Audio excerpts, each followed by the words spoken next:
So I want to offer a really warm welcome to all of you. Thank you so much for being here. These are stressful times with a lot going on, and the fact that you made time to be here really says a lot about the importance of this issue. This is a scholar-led panel on the invisibility of students with disabilities in STEM. My name is Janelle Johnson. I am an associate professor of STEM education at Metropolitan State University of Denver. Yay! And I'm the principal investigator of our National Science Foundation Robert Noyce STEM Teacher Scholarship Grant. And so the three panelists today are all Noyce scholars at our institution. And I will be the moderator for today's panel. Our Noyce grant is really fortunate to be co-housed under both the Center for Advanced STEM Education, and Dr. Liu here is the director of the center, and we're also under the School of Education. We also partner with our neighbors on the Auraria campus, Community College of Denver. I also really want to thank, before we even get started, our Noyce team. It's a very hardworking group, very dedicated to students and teachers and improving STEM education and really centering STEM equity. So thanks everybody, both for this event and for all the work behind the scenes all the time. What I'm, very, very lucky to be part of this group. So I also want to acknowledge the students and teachers who are here, future teachers and current teachers. It's you all that are really doing the hard work, and we want to be learning from you and supporting you. So we hope that you hear some things that are helpful today, and also that you contribute to our thinking, because this is how we can keep working together and moving this area forward. We're really grateful to have our funding from the National Science Foundation and the many ways that they demonstrate their commitment to broadening participation in STEM. We also want to thank the Office of Diversity and Inclusion for the technical support for this webinar. So if you do have technical questions as we go, please feel free to put those in the chat. And we've got several folks who are working on that aspect of this event to support you. And with that in mind, I do have some, I'll just share with you today's agenda. And then the next thing will be kind of some technical notes. So if you haven't used this platform before, hopefully that'll become a little bit more clear. So I'll introduce you to our fabulous panelists here, and then we'll share some of the research that gives some background to this issue. We'll have the panel discussion with the three scholars, share some future actions, and we'll have a brief period in this platform for some Q&A that's kind of general for the panelists as a whole.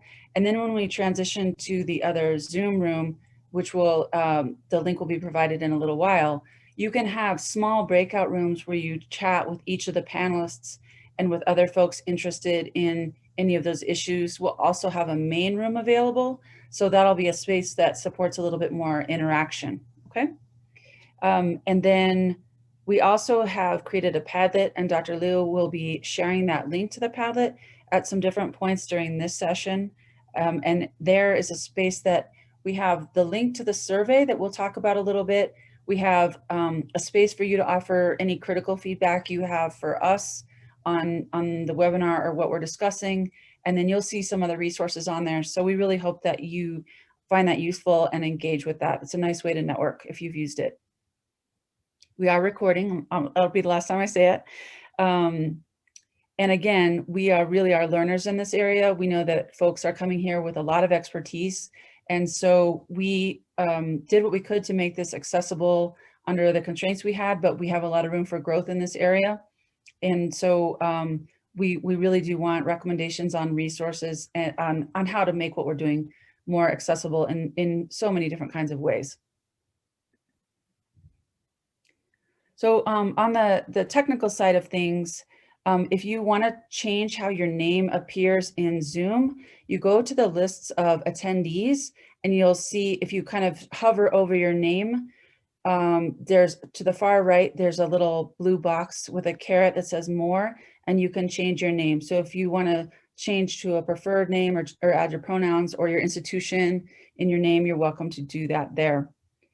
So I already mentioned that we have the panel and then the optional breakout rooms afterwards. Again, only the facilitators at this point have their cameras on during the webinar portion, and then we'll switch to the more traditional Zoom. You can also change the relative size of the screens that you're looking at to look at the slides and the faces on the cameras if you're interested in doing that. And I'm not looking at the same view you are, so I'm not exactly sure how to do that. But if you have questions and are interested in doing that, if you like watching people's faces when they speak, you can post that in the Q&A, okay? We are recording this webinar and it will be available afterwards on our website. I had a few folks reach out and of course things come up and people can't make it. And so the webinar recording will be available on our Noise UR STEM website at MSU Denver. And that link will also be shared with you in the chat. So if you'd like to watch this later or know someone who missed it and wanted to be here, then that link will be available. So also one last point, you can use the Q&A section for, again, questions that are more kind of for the whole group, knowing that if you want to go to the optional Q&A small group discussions, you can do that. You can also put questions or comments in the Q&A box. Just one thing to be aware of when you're doing that, you have to decide, I think the default is that it goes just to the panelists, but if you want to go to the whole group, you have to select panelists and attendees. So that's something to keep in mind. So now we get to the good stuff. I'm honored to introduce our three amazing panelists who are all noise scholars at MSU Denver. We'll start with Adrian Clifton. He's always loved science, but describes having some pretty challenging social and academic encounters while he was growing up on the autism spectrum. His firsthand knowledge about with children with similar disabilities is really a strong resource for him as a future science teacher. And we are trying to learn as much possible from his perspective, and he'll be sharing that with us today. Adrian acquired a BS in geology from the University of Reno, Nevada, and he also has a master's degree in philosophy. Kimberly Burrell is another future science teacher. She attained a biology degree with an emphasis in cell biology and pre-medicine with minors in chemistry and psychology at Western State Colorado University. She was a peer helper in the special needs classroom at the inclusion high school she attended, and she currently works there at that same high school as an educational assistant for students with severe needs while she's doing her teacher preparation. Joseph Schneiderwind is a future math teacher who graduated with a BS in engineering physics in 2009 and an MS in applied mathematics in 2011. He was diagnosed with multiple sclerosis in 2005, and by 2014, he was heavily dependent on a wheelchair and later left a PhD program.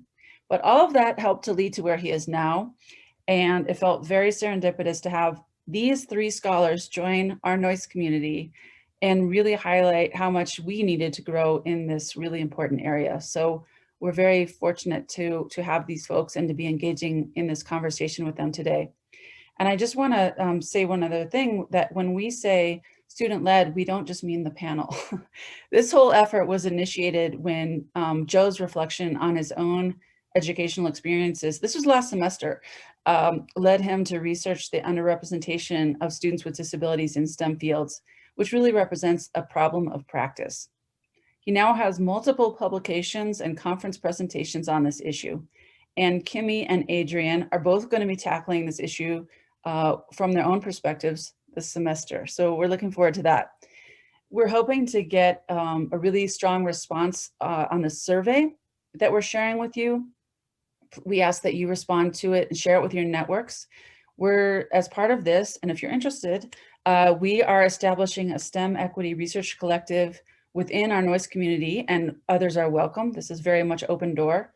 We want to encourage our math and science scholars and teachers to really voice the problems of practice that they encounter along the way, and then support them to collaborate to address those challenges. So this is where we're starting, and so we're really excited about doing this.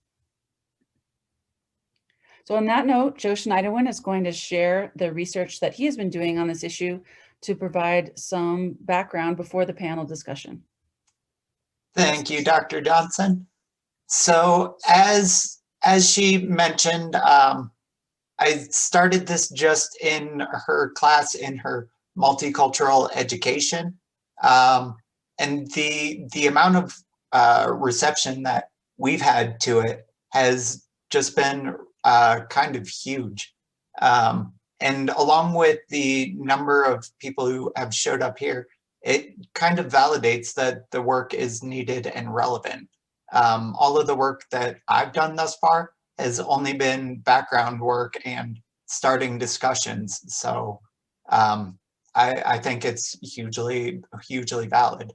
So the general absence of disability from the educational equity lens makes it hard to determine and address the degree of underrepresentation of people with disabilities in the STEM fields.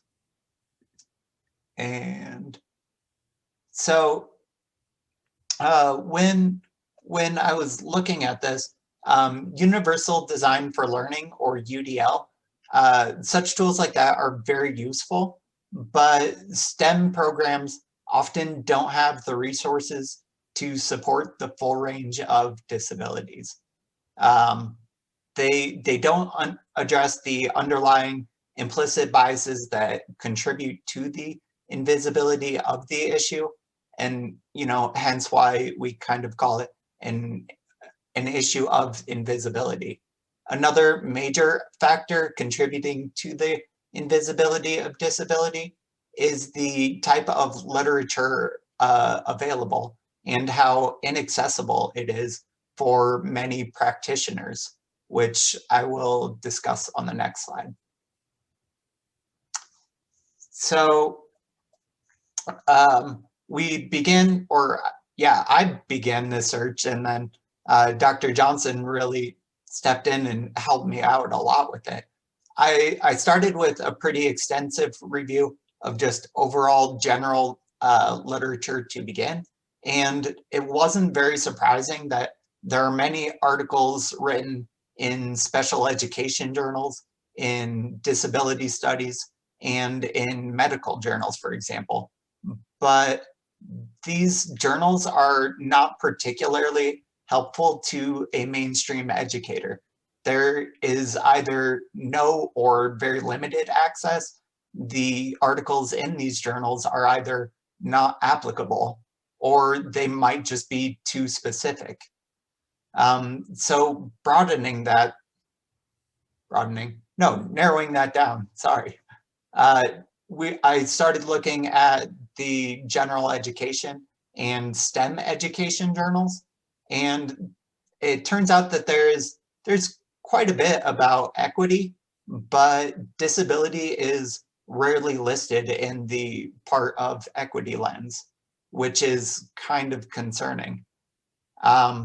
And then looking at through another sort of journals, I looked into educational research and practitioner journals, but this was problematic because of a lack of clarity in the terminology that was used. The term, quote, disability is often used as an umbrella term, which is then often associated with a deficit lens. And that has a lot of problems, but I'll discuss that in the next one. So I really like this chart here. This chart came from the National Center for Education Statistics. I have to think of the name first before I can figure out the word. But anyways, so the term disability really encompasses many diverse types of disabilities. So it's very misleading to include all disabilities just within the term disability, but it's not an issue to be overlooked. 14% of students in PK-12 are students with disabilities, as served under IDEA, IDEA, yeah, IDEA. So we looked, though, we found a really interesting one that was a literature review of 4 of the top academic journals between 1990 and 2010. And it showed that only 1% of all articles published in that time period had anything to do with disability. Some kind of speculations with that is that maybe the articles concerning disabilities were siphoned off into these specialty journals, but that poses a problem for the general educator as well. Also, and again, it's very important and cannot be understated, students with disabilities are under-researched relative to other inequities in STEM. Okay. So in our research and reflection in connection with our own experiences, we started to theorize about why disability is relatively invisible in non-special education and in STEM fields in the equity lens. Our first theory had to do with a social stigma, which is commonly associated with disability in our society, and why people are often reluctant to talk about disability. This is very similar to the reluctance to talk about race. So when people claim to have or to not see color, to be, quote, colorblind, they're just disregarding their own biases. When these biases are not individually examined, that can lead to some damaging microaggressions. So some contributions to social stigma around disability are that students in the K-12 school system often experience some degree of segregation from their peers. Many teachers, especially those who are not special educators, do not know how to reduce the bias between students and even from themselves and these students. In general teacher education, there's, at least at MSU, there's only one course that I've seen that focuses on students with disabilities, but that course has more to do with laws and identification and not necessarily how to treat these students in your class, how to make an equitable class rather than, just saying, yep, that student has a disability. So, I'm sorry, go ahead. No, I was just going to say, so of course there are other courses available, but what Joe is mentioning is for students who are not majoring in special education. There's one. Yes, I'm sorry. Yeah. So yes, that statement was just for general teacher education, not for specialized programs. Yeah. All right, so IDEA mandates the identification of accommodations in K-12, but after K-12, reporting becomes the responsibility of the individual. Social stigma associated with disabilities may make the individuals hesitant to report, but the ADA, Americans with Disabilities Act, only provides accommodations if that disability is reported. So we have one, the fear that reporting might make applications unsuccessful, applications to school, applications to work. There's that fear of reporting, so maybe individuals don't report. And then there's the fear of repercussions after reporting, which of course that's against the law to have repercussions for reporting, but stigma doesn't follow the law, so there it is. Underemployment and unable to access accommodations is what we are referring to as a double bind. Underreporting accompanies a hole in the literature, making this an invisible issue. But without somewhat accurate numbers from this underreporting, it's hard to know what the degree of the disproportionality is. We know that there is a gap because you can look at some educational statistics from like NCES, for example, and know there is disparities between students with and without disabilities. There are statistics from census data from adults who identify with a disability, and there are employment gaps. So we know there is a gap, but this leads to the question, how do we close a gap that's largely invisible? And I really want to thank you all. Your presence here today clearly demonstrates an interest on working on an answer to this question. So with that, we're going to start with the panel, I think. Yes. All right, here we go. So let me get you all to unmute, Kimmy and Adrienne. All right, so what we'll do is I'll pose a question, and then a couple of the 1, 2, or 3 of the scholars will respond. So we'll start with, and also we wanted to say that we posted these same questions on the Padlet. So if you're interested in responding to these yourself, we'd love to hear your thoughts on these same questions. So just keep that in mind. So we want to start with asking, why do you describe this issue as being invisible? Kimmy, you want to start us off, please? Yeah. So I think in the broader sense of why I see this issue as something that's invisible just comes down to representation for the students, specifically in the program that I work in.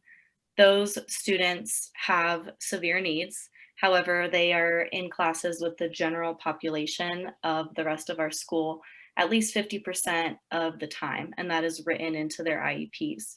Our students are oftentimes invisible to many of the teachers, staff, and other students in our school, despite these students also being in the hallways, in classes, and assemblies with the rest of the school and being very much seen, but not so much noticed or appreciated by the rest of our school. Some of the people within our school may see one of our students and they may not realize that our student has special needs.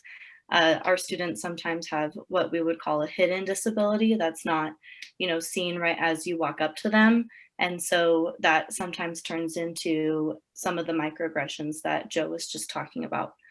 Our students also tend to dream as far as they can see themselves. So when they look around and they see mirrors only within our classroom, it's hard for them to imagine themselves becoming a scientist or a teacher or being really good at math, or seeing themselves in a career that's different than, staying at home or working somewhere that they may have seen their friend work at. So most of our students actually imagine themselves living a life that they're not super excited about after high school. And that's because currently they don't have mirrors in their lives or within their education that show them otherwise. So an example of this is one of the students that I have. When I met him last year, we were talking about what he wanted to do with his life, and he was kind of like, oh, I don't know, like I'll probably live with my parents, is pretty much what his answer to that question was. And then as a class, we actually went and watched the movie Peanut Butter Falcon, which was an awesome field trip to go on, and that's a great movie. If you haven't seen it, our students absolutely enjoyed it, and as soon as we walked out of that movie, he was like, I want to be an actor, I want to be a director. And he started writing scripts, and he started seeing that he can be portrayed in different areas and he can dream to have a career that was beyond what he had seen in his own circle. And I just want to clarify, I realized you'll hear the scholars at a couple different points today probably speak about windows and mirrors. This is something we read in that multicultural education class. This is a piece by Emily Stile called Curriculum as Window and Mirror that advocates for all students need to see themselves and see others in the curriculum. And so we find that to be a pretty helpful lens for the work. Awesome, thank you, Kimmy. Joe, I'd also like to ask you about this one.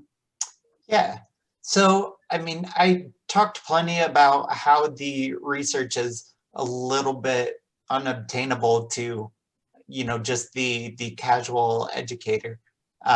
So I think right there, that makes it invisible as far as the research being hidden away and tucked into these inaccessible areas. As far as the students themselves, some of the social stigma that I had mentioned, or that Kimmy mentioned as well, is students who have these hidden disabilities, they might maintain the invisibility in order to avoid social stigma. But I guess my question to that would be, is that the decision of the student or of the parents? Whose decision is that? And how can we break that invisibility? Because I don't think it's particularly helpful. A third one that I think is really important is that many times it seems to me like students with disabilities are ushered into alternative programs or schools, especially when those schools are reliant on funding based on standardized testing.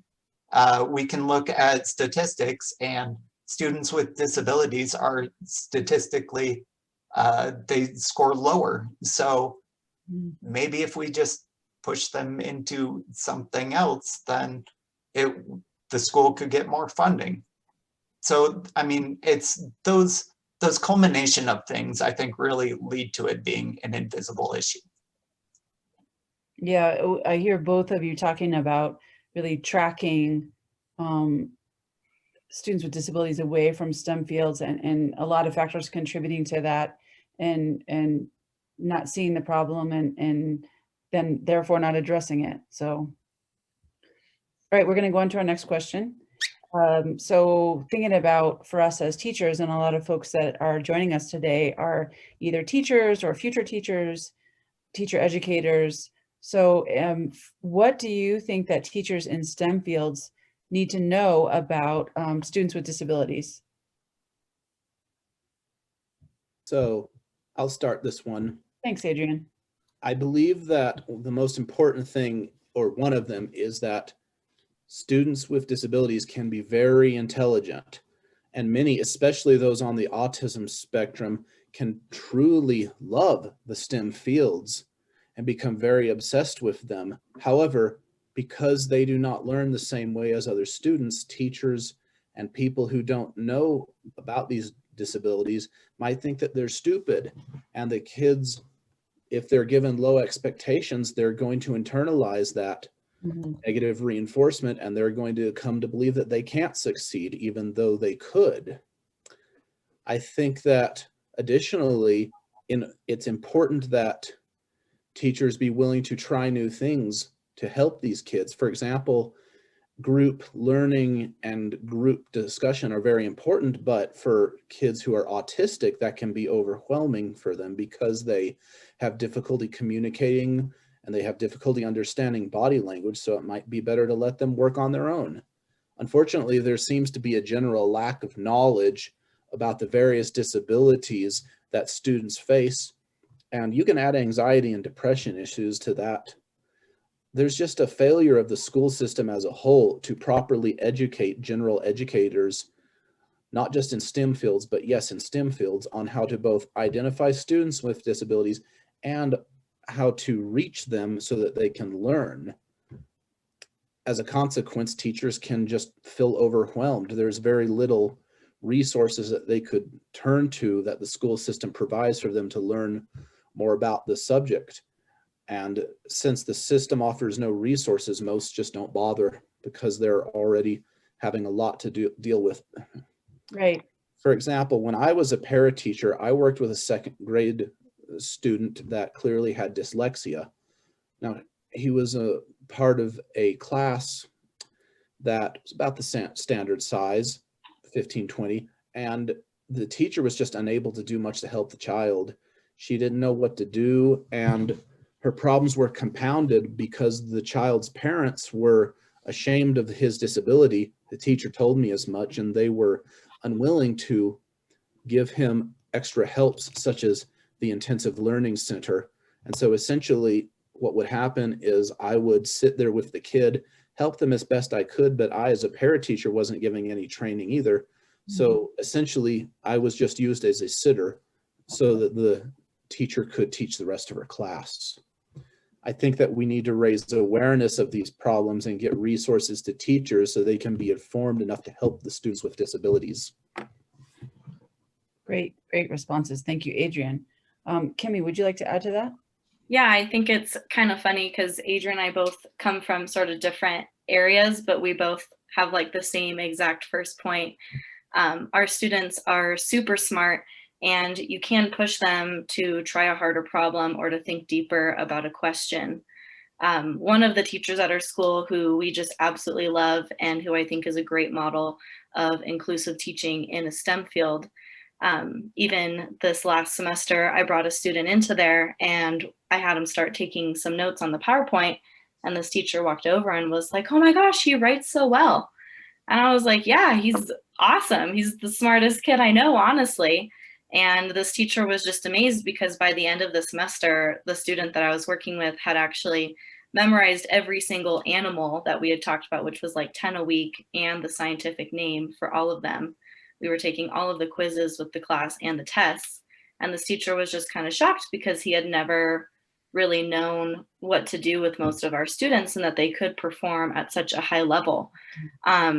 So I think one of the things that I would want STEM teachers to know is that our students can perform at that level and that it's okay to push them in some areas, but you also have to allow the space for them to advocate for themselves. And another thing that I would want for teachers to know would be if you see support staff like me, an educational assistant, with a student who has special needs, most of the time we would love for you to come and introduce yourself with our student. Building those relationships with them is really how in the classroom you'll be able to get them to feel more comfortable with you and with sharing information and with participating in class. It just sort of makes them know that they have a safe space. Them knowing that you're there for them means that they can give you more of what they know and they feel more comfortable with you. So also for our teachers in STEM fields, our students really thrive on learning through mirrors, I've noticed, which again, back to the mirrors that we just discussed. If our students can connect something to their life, they'll definitely remember it. I had a student do this last year. We were talking about chromosomes and DNA in our biology class, and he was dozing off during the entire time. He was like, I don't understand this. I'm not a fan of it. And then I started talking about how sometimes chromosomes do this thing called trisomy 21. And I explained that people whose chromosomes look that way have Down syndrome. And automatically he jumped up, ran over to the board and was like, "That's me. I know that." And then he's like, "Wait, what are chromosomes?" Because he wasn't paying attention before, which was a whole other thing. But he got so excited about that. And then he got really interested in DNA and chromosomes and cells. And so it sort of gave a venue for us to talk about that stuff. And even now, a year later, whenever he sees me, he'll talk about DNA or chromosomes or make fun of how nerdy and scientific we were last year. But they really remember those things when you can directly attribute it to their lives. Oh, those excellent examples. And I'll tell you for myself, as a teacher in STEM fields, I was always reluctant to delve into this area because I felt like I didn't have expertise. And so I think what I hear both of you saying is the importance of STEM teachers, just like we feel okay being learners in our fields and our content areas, to be learners around students with disabilities. And as we're working to address equity issues, that we really think about equity also inclusive of disability, right? And the way that expectations play out and directly shape student performance, our own bias, perhaps parents' bias, and the stigma and that shape the child's learning experience and potential for really engaging successfully in STEM. Yeah, our students are very forgiving. As long as you're putting in the effort, they appreciate it. Great points, you all. Thank you. So, we're reflecting on our own teacher preparation program and trying to backward design based on these things that we're learning and think about implications for our teacher education program. So the next question I'd like to ask is, what do new teachers like yourselves, you know, you're reflecting on the classes that you're taking and what you're not taking, what do new teachers need to understand that they may not have learned during their teacher preparation program? Adrian. Well, as I already touched on this, but frankly, unless you're a special education teacher, you're not going to get much of any teaching during your education as to how to identify and reach children with disabilities. And that's unfortunate, but that's the way it is now. Additionally, there's other things that teachers need to understand. First is the problem of bullying, which is especially prominent and a problem for children with disabilities. As it's been pointed out many times, children with disabilities are invisible to the teachers in the school system, but I would add also to their peers as well. Mm-hmm. They tend to make very few friends, if any. I myself had only one good friend in high school, and he had the same disabilities as I did. I basically had no one else. Mm-hmm. And so you had a lot of bullying that can be directed against kids with disabilities that's either directly or indirectly related to their disabilities. So for example, when I was a kid, I was bullied because I had a general lack of knowledge of pop culture, because I frankly didn't care about that. I was obsessed with other things. Mm-hmm. And this, of course, can lead to a worsening of their mental health, which can make it harder to teach them. Yeah, and I appreciate. There seemed to be little, if any, effort on the part of the people in the school to help encourage such children to make friends. Or if, you know, even if they did, they just assume that they make friends like everyone else does. Right. I would also point out that even if a teacher does know how to recognize disabilities, that doesn't mean that they're going to know what to do. As in the example of the teacher I gave. Mm-hmm. So again, they need to be taught methods of reaching children with disabilities so that they can not only learn, but also so that the environment the child is in is one in which they're conducive to learning. And so they're not coming to school thinking more about this kid that's going to pester or bully them than they are about what they're supposed to be learning. Right. And I think it also important to know that because of the fact that they have disabilities, a lot of the bullying can be something that teachers will just shrug, think it's nothing. It's not going to be something that's physically pushing or hitting someone. And so if the teachers aren't aware of what's going on, they're just not going to think anything of it. Right. And what I hear you saying, Adrian, too, and thinking about kind of where new teachers are with their, you know, a lot of struggles with self-efficacy. Am I ready to teach? And mm-hmm. feeling the need to be, you know, an expert in so many things.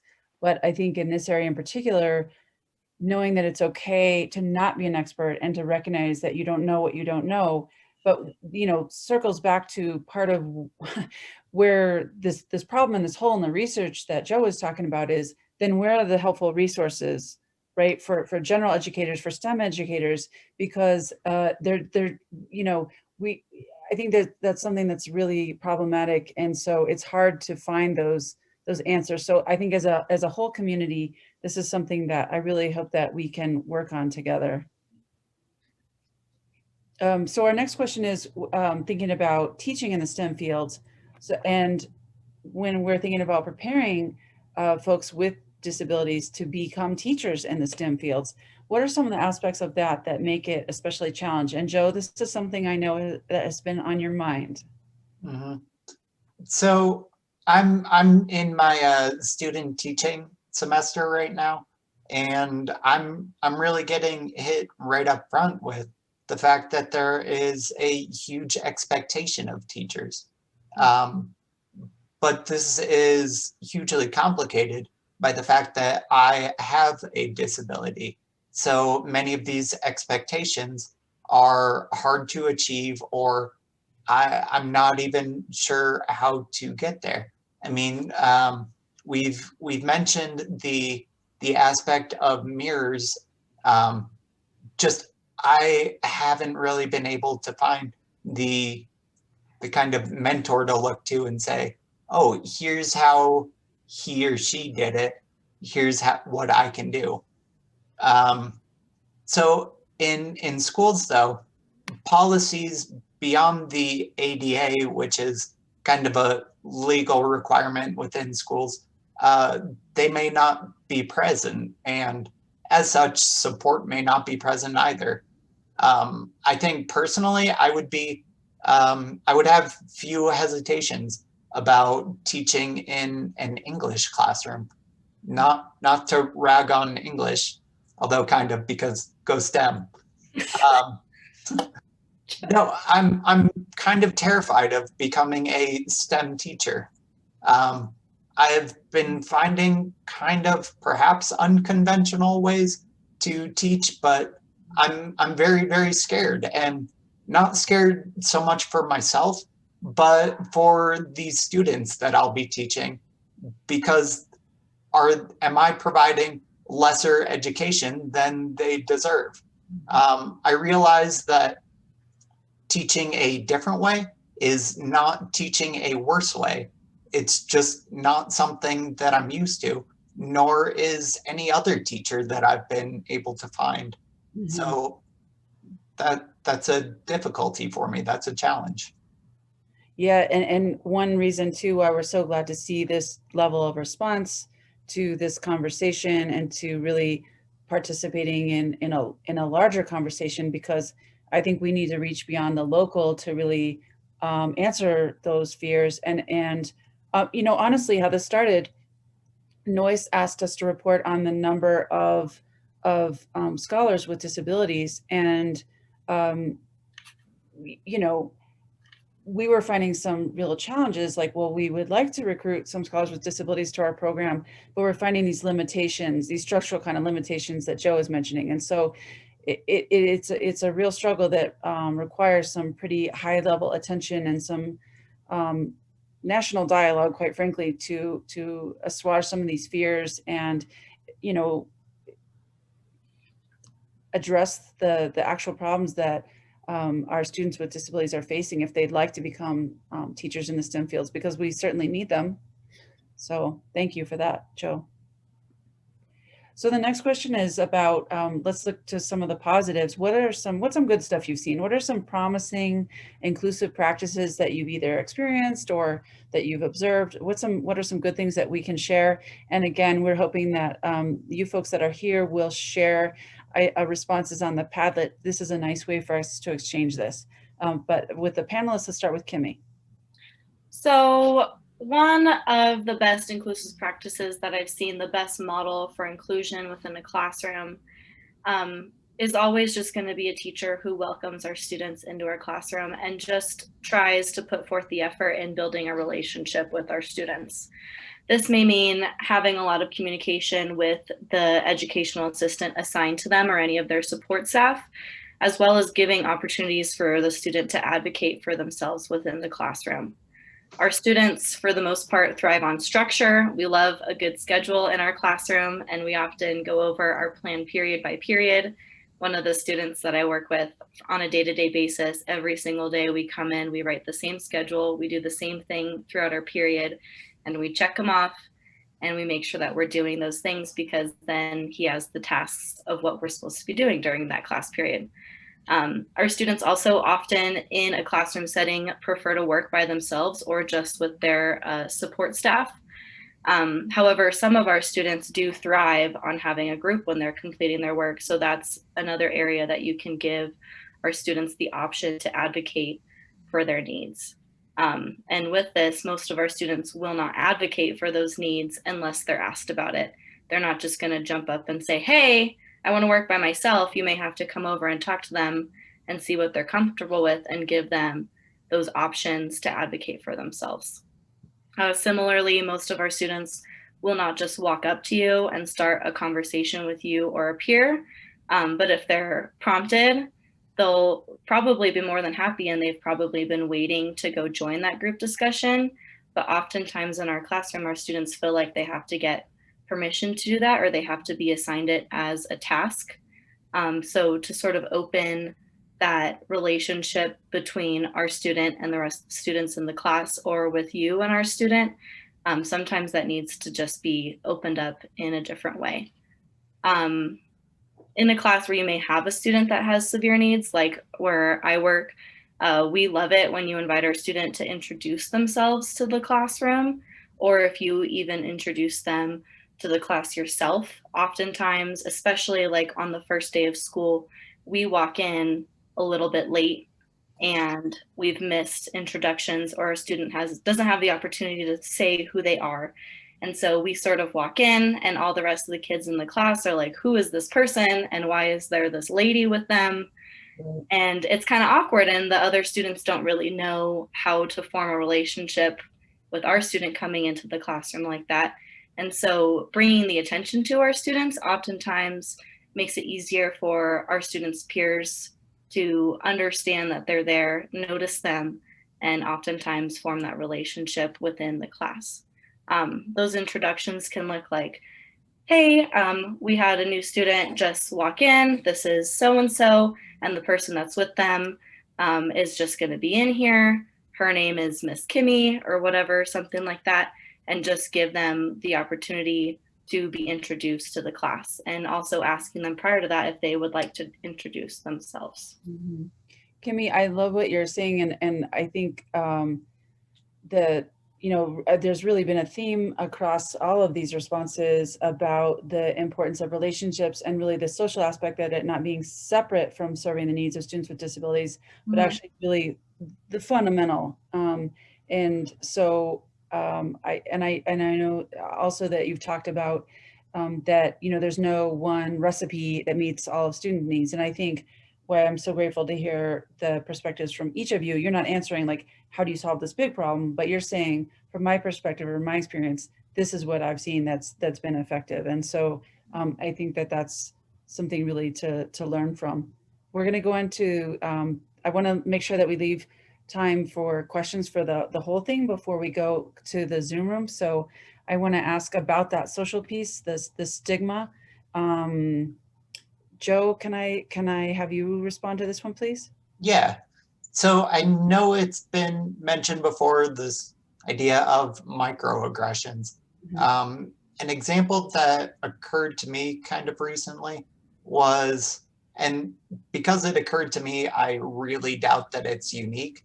A person offered to pray for me. When I asked them why, the person responded, well, then maybe you can walk again. So was this person praying for my benefit or for theirs? Besides, they don't know me, so why is the assumption that it is something that needs to be fixed? That's kind of the definition of a deficit mindset, which leads to low expectations, which I know both Adrian and Kimmy have mentioned. And that also leads then to the expectancy theory, which when everyone expects students with disabilities to do poorly, that kind of tends to become the reality for these students when they find themselves believing they're no good. But cycling back and going specific to STEM, I know there are many available accommodations. So I know there are speech to text, text to speech, large readers, things like that. But these accommodations are available to everyone, widely available. And oddly enough, they are used by many people that I've seen. However, these accommodations are not so widely available for STEM subjects. It's very, very challenging for a text reader to understand what a math equation says. It's very, very hard for some type of reader to say, here's a graph, and then describe it in sufficient detail. So does not available equate to not important? Well, obviously that is not the case, but I can definitely see that as being the social interpretation. So Yeah. I think those are some of the largest issues, especially in education. And big issues are on our next slide for about kind of thinking systemic. And so I'm going to ask you all to, and we've had really good discussions on this and other things, but I want to give you a chance to talk about this in the breakout rooms.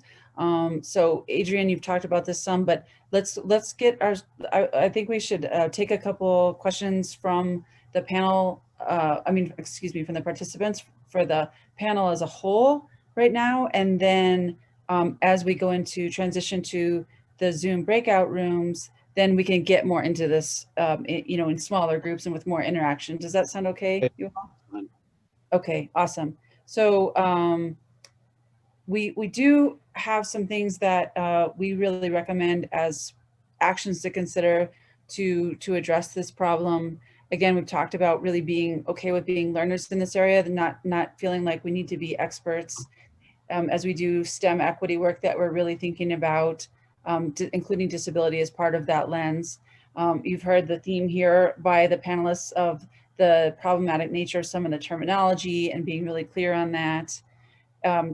A lot about the need for students with disabilities to be able to give critical feedback to us as educators and not being defensive, but or able-splain, right? But to be responsive and to think about those things. One of the other goals too, we really are seeing the need, all of these things, the stigma and the need to normalize disability. This is something that we're past time to address this. We for sure, and I think probably a lot of you need to revisit our teacher education programs and policies and that there's a lot of room for growth there.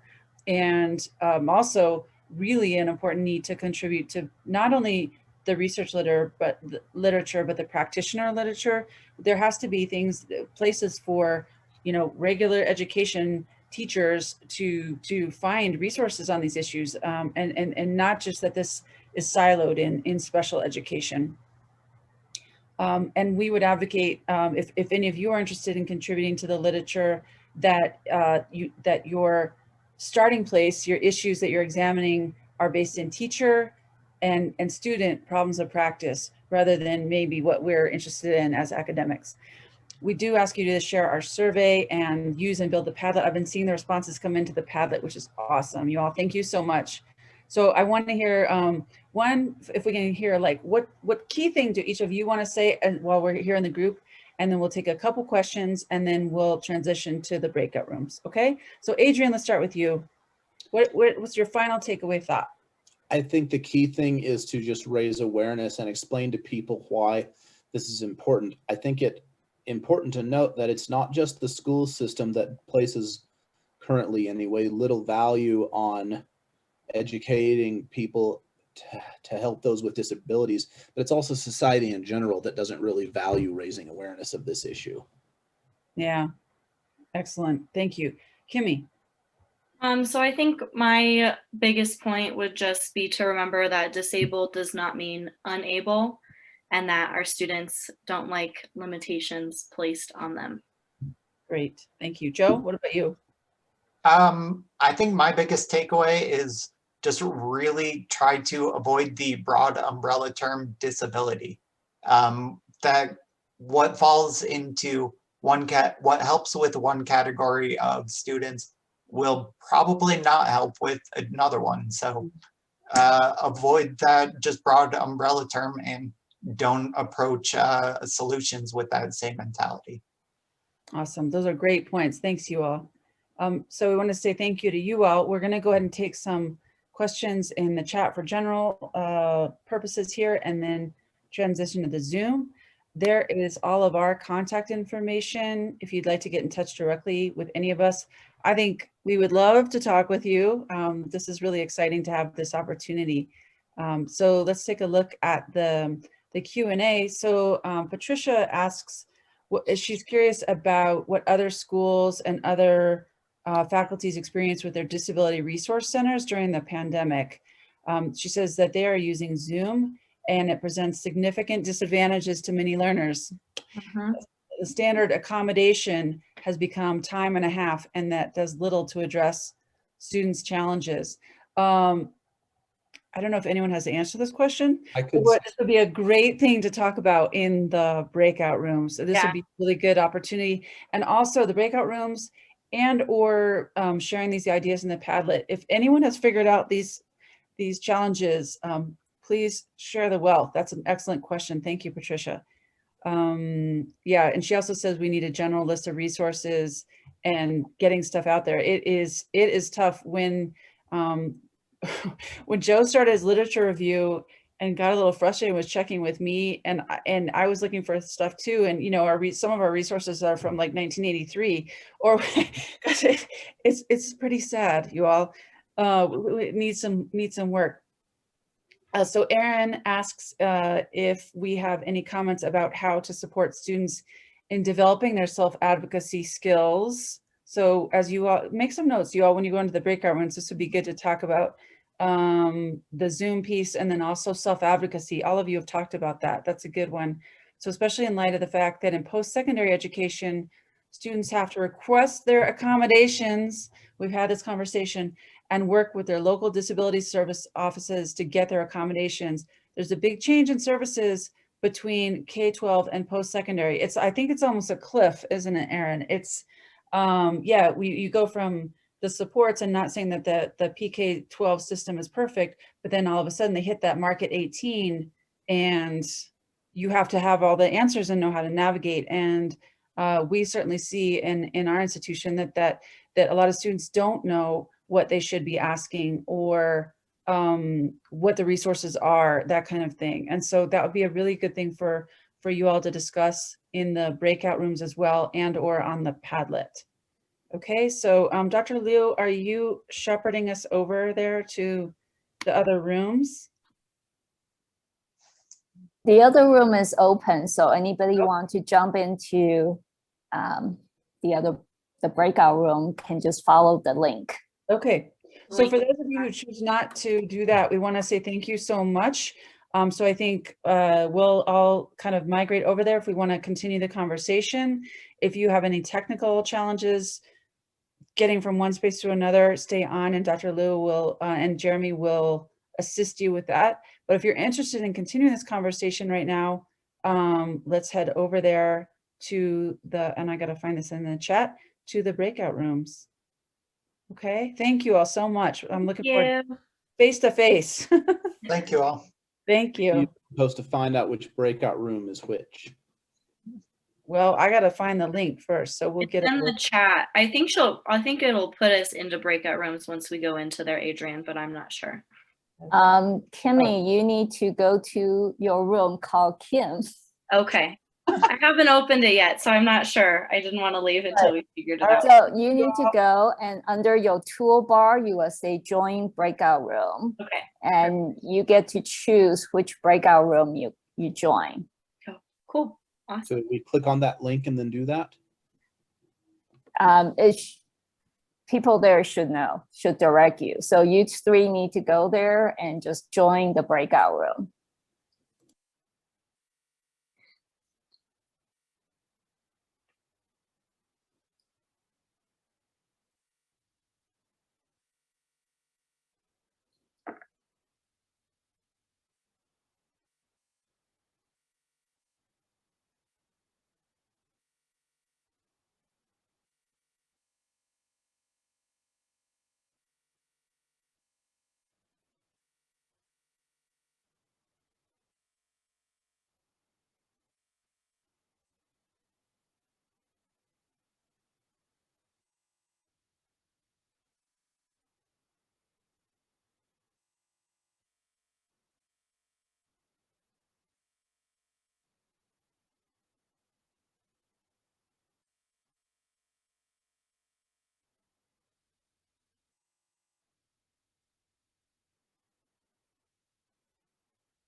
Well, Jeremy, thank you. I think I'm going to jump into the other side to Yep. see how it's going.